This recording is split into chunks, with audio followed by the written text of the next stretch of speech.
Ganito kalutong naman na fried chicken ang ating lutuin. Tara, samahan mo ako.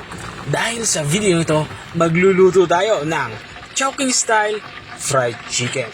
Mayroon nga tayo ditong karning manok. Mahigit 1 kilo to. Bali pinaghalo ko yung leg part sa thigh part.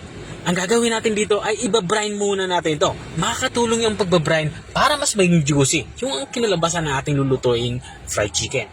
Naglagay na nga ako dito ng bawang at nilagyan ko na din ito ng lemon.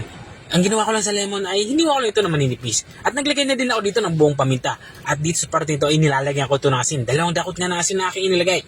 At saka natin ito bubuhusan ng tubig. Sa tubig naman ay dapat nakalubog ang ating karning manok. At bago natin ito itabi ay lalamasin ko muna ito or imamassage ko muna ito. Para madaling manood ang mga pampalasa natin inilagay dito sa ating karning manok.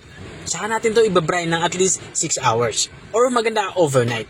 Makalipas yan ng overnight, ay dito naman ay magsisimula na tayong magluto. Gagawa muna tayo dito ng butter.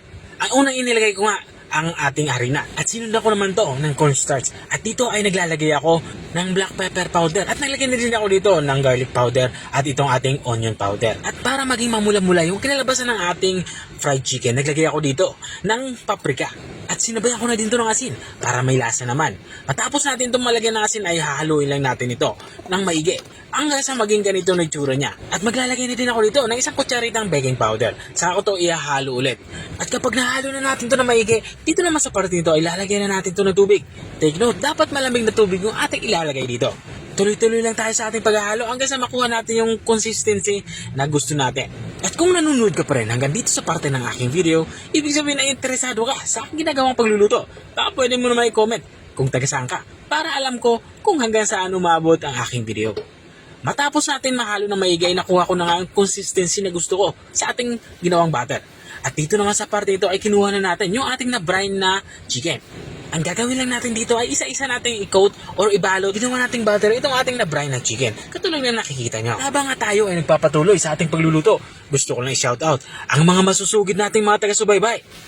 Big shoutout nga kay Ma'am Baby Ruth Gibara ng Makati.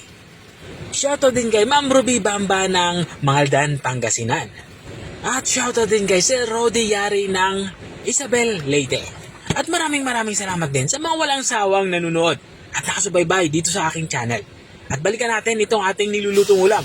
Dito nga sa parte nito ay nagsimula na nga akong magprito. Bali, ang ginawa ko lang dito ay pinainit ko ng maigi yung ating mantika.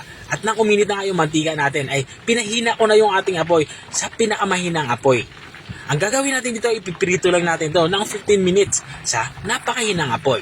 At makalipas ka ng 15 minutes ay ganito na yung itsura niya. Kung nakikita nyo nga, sobrang lutong na nga at namula-mula na nga itong ating nilutong fried chicken. At hanguin ko na nga ito at papalabigin. At ito na nga yung ating Chowking style fried chicken. Kung nakarating ka hanggang dito sa dulo ng aking video, maraming salamat sa panunood. Kung nagustuhan mo naman yung bago nating recipe yung binahagi, baka pwede mo naman to i-share. O siya, hanggang dito na lang ako. Kita-kita ulit sa mga susunod kong mga videos. Paalam! Bye-bye! Kain tayo!